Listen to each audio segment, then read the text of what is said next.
34. Prabu Raja Wastu, atau Niskala Wastu Kancana, tahun 1371 sampai tahun 1475.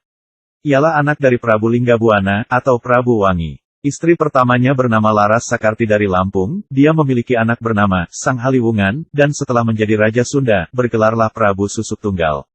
Dan untuk permaisuri keduanya, adalah Mayang Sari, dia adalah putri sulung dari Prabu Mangkubumi Suradipati, atau Bunisora. Lalu dia juga memiliki anak yang bernama Ningrat Kancana. Setelah menjadi Raja Galuh, bergelar Prabu Dewa Niskala. Setelah Prabu Raja Wastu meninggal dunia, kerajaan dipecah lagi menjadi dua, dengan hak serta wewenang yang sama. Prabu Susuk Tunggal menjadi raja di Kerajaan Sunda, sedangkan untuk Prabu Dewa Niskala menjadi raja di Kerajaan Galuh. Putra Prabu Dewa Niskala bernama Jayadewata. Mula-mula menikah dengan Ambetkasi, putri dari Ki Gedeng Sindang Kasih. Kemudian menikah lagi dengan Sumbang Arang, dia adalah putri Ki Gedeng Tapa, yang menjadi Raja Singapura. Setelah itu, dia menikah lagi dengan Kentring Manik Mayang Sunda, ia adalah putri Prabu Susuk Tunggal, pada tahun 1482. Lalu Prabu Dewa Niskala menyerahkan kekuasaan Kerajaan Galuh, kepada putranya Jayadewata. Demikian pula dengan Prabu Susuk Tunggal, ia menyerahkan tahta kerajaannya kepada menantunya, atau Jayadewata. Maka jadilah Jayadewata sebagai penguasa Kerajaan Galuh, dan Sunda, dengan gelar Sri Baduga Maharaja, atau yang dijuluki Prabu Siliwangi.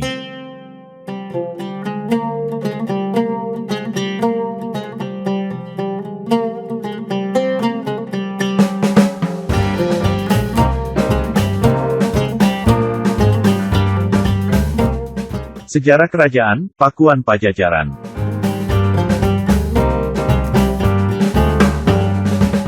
Berikut inilah nama-nama Raja Pajajaran. 1. Jayadewata Sri Baduga Maharaja Prabu Siliwangi, tahun 1474 sampai tahun 1513.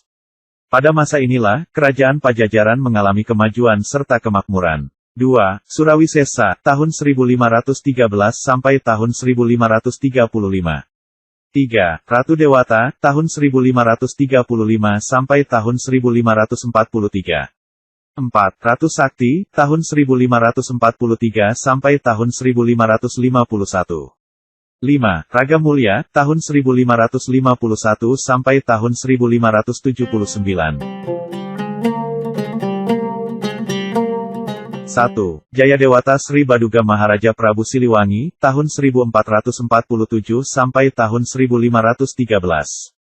Kerajaan Pakuan Pajajaran diawali oleh pemerintahan Sri Baduga Maharaja, atau Ratu Jayadewata, yang memerintah selama 39 tahun, yaitu dari tahun 1474 sampai tahun 1613.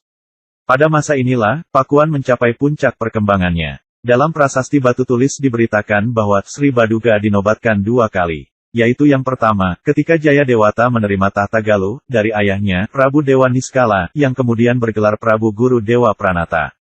Yang kedua, ketika ia menerima tahta Kerajaan Sunda, dari mertuanya Susuk Tunggal. Dengan peristiwa ini, ia menjadi penguasa Sunda Galuh. Dan dinobatkan dengan gelar Sri Baduga Maharaja Ratu, di Pakuan Pajajaran Sri Sang Ratu Dewata.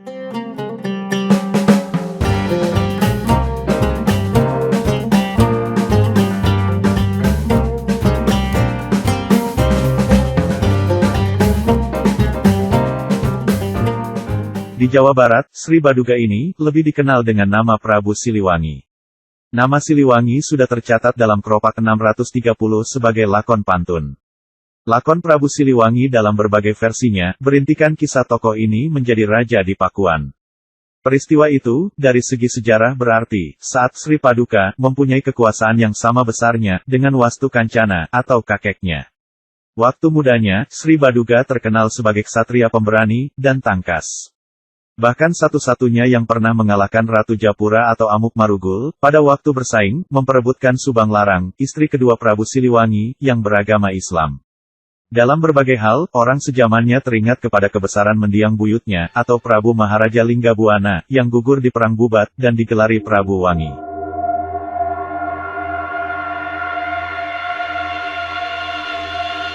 Tentang hal ini, Pustaka Raja-Raja Bumi Nusantara II, mengungkapkan cerita kebesaran dari Prabu Maharaja Linggabuana, sebagai berikut. Di medan Perang Bubat, ia banyak membinasakan musuhnya. Karena Prabu Maharaja sangat menguasai ilmu senjata, dan mahir berperang. Tidak mau negaranya diperintah, dan dijajah orang lain. Ia juga sangat berani menghadapi pasukan besar Majapahit, yang dipimpin oleh Sang Pati Gajah Mada, yang jumlahnya tidak terhitung. Oleh karena itu, ia bersama semua pengiringnya gugur, dan tidak tersisa. Yang senantiasa mengharapkan kemakmuran, dan kesejahteraan hidup rakyatnya, di seluruh bumi Jawa Barat. Kemasyhurannya, sampai kepada beberapa negara, di pulau-pulau Dwi Pantara, atau Nusantara namanya yang lain. Kemasyhuran Sang Prabu Maharaja Linggabuana, membangkitkan rasa bangga kepada keluarga, menteri-menteri kerajaan, angkatan perang, dan rakyat Jawa Barat. Oleh karena itu, nama Prabu Maharaja Linggabuana mewangi, selanjutnya ia disebut Prabu Wangi.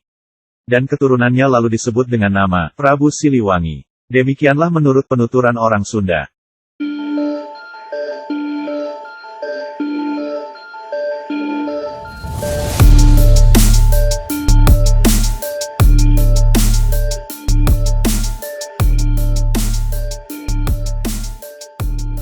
Tindakan pertama, yang diambil oleh Sri Baduga, setelah resmi dinobatkan jadi raja, ialah menunaikan amanat dari kakeknya, atau Wastu Kancana. Yang disampaikan melalui ayahnya, atau Ningrat Kancana. Ketika ia masih menjadi Mangkubumi di Kawali. Isi pesan ini, bisa ditemukan pada salah satu prasasti peninggalan Sri Baduga, di Kebantenan. Isinya sebagai berikut, atau artinya saja, semoga selamat. Ini tanda peringatan bagi Rahi yang Niskala Wastu Kancana. Turun kepada Rahyang Ningrat Kancana. Maka selanjutnya kepada Susuhunan sekarang di Pakuan Pajajaran. Harus menitipkan ibu kota di Jayagiri, dan ibu kota di Sunda Sembawa. Semoga ada yang mengurusnya. Jangan memberatkannya dengan dasa, kalagra, kapas timbang, dan pare dongdang. Maka diperintahkan kepada para petugas muara, agar jangan memungut bea, karena merekalah yang selalu berbakti, dan membaktikan diri, kepada ajaran-ajaran agama.